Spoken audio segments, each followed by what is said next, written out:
Pangnegosyo ba ang hanap mo ngayong paparating na tag-init? Nako, wala na patumpik-tumpik pa. Dahil ngayong araw na ito ay gagawa tayo ng Choco Milo sago sa malamig. Tara, simulan na natin. Yan, so ang una mo muna natin gagawin dito, syempre yung mga matatagal na lutuin, katulad ng itong ating sago.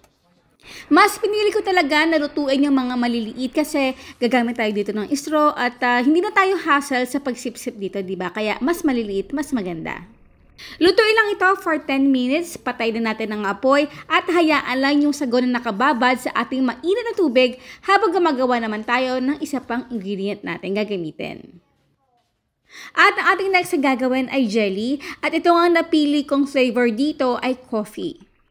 Ewan ko rin guys mas masarap talaga ang coffee flavor with coffee talaga, especially kapag ito ay jelly. Talaga na nagiging intense pa ang lasa nito kapag dalawa yung magka-partner na flavor. Sinundan ko lang yung ating procedure dito sa ating sachet, pero binawasan ko lang actually ito ng 1 cup of water para mas maging firmer pa yung ating consistency na ating jelly. At ang ating third na gagawin ay yung ating Milo juice. At ito talaga guys, sa pinaka-favorite kong flavor sa lahat ng kahit anong flavor ng sa malamig na natikman ko talaga. Especially kapag naglalagay ako dito ng cocoa powder kasi talaga namang mas ini-enhance pa nito ang Milo flavor ng ating juice or sa malamig.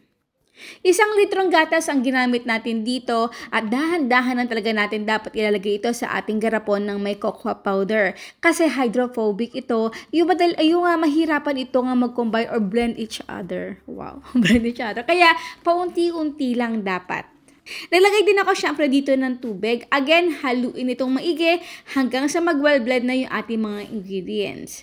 Ngayon naman sa ating pampalasa, meron tayong option. Pero syempre mas maganda at para mas maging mas malasa, milky yung ating sa malamig, gumamit ako dito ng condensed milk. Kung wala kayo nito, pwede naman din asukal. Next, ito ay optional lang kasi mas nagiging talagang parang professional look talaga yung ating sa malamig. Kahit nasa labas lang ng bahay natin ito ititinda. Kasi 'di ba, ang dami-dami na talaga mga shops, Starbucks, mga ganitong klaseng effect yung kanilang mga ginagawa talaga. Kaya naman gumamit ako dito ng cream cheese powder at napakadali lang nitong gamitin. So konti-konti lang muna ilagay nating tubig kasi ako ay naghabol na parami lagay ko ng tubig. Kaya ayun, kailangan lang natin na mapalapot yung ating cream cheese powder mixture. Sa paghiwa naman ng ating gulaman, depende rin sa inyo, pwede tayong gumamit dito ng pangkayod ng buko or square type. So yan, depende na rin sa inyo. Pero ako mas simple, maliliit na square para madali itong sipsipin sa straw. Hindi ko muna ito nilagyan ng yelo dahil maglalagay tayo ng yelo dito sa ating plastic garapon. So, naglagay din ako dito ng ating cream cheese. Ito nga yung magiging effect natin dito sa ating sa malamig para naman kaaya-ayan tignan at kaganda-ganda naman, diba? So guys, kung meron kayong ibang pang flavor na gusto nyong magawa natin dito sa Ang Sarap Grabe, pang tinda version or pang negosyo, paki-comment naman sa comment box section. Oh, yan, diba? So, dito tayo lagay na ating yelo. At ito nga pa gamit ko ay nabili ko sa online. 330 ml yata ito, kada pouch yung aking nabili.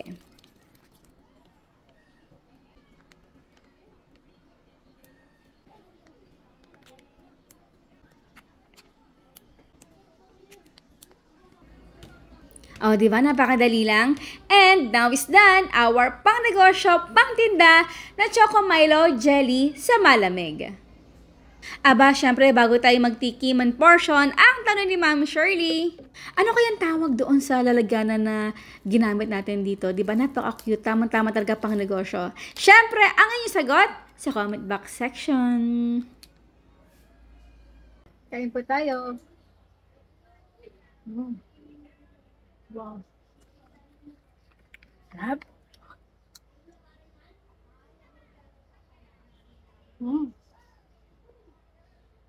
Sarap, grabe. Ang ating keep safe, be healthy, and be happy. Bye.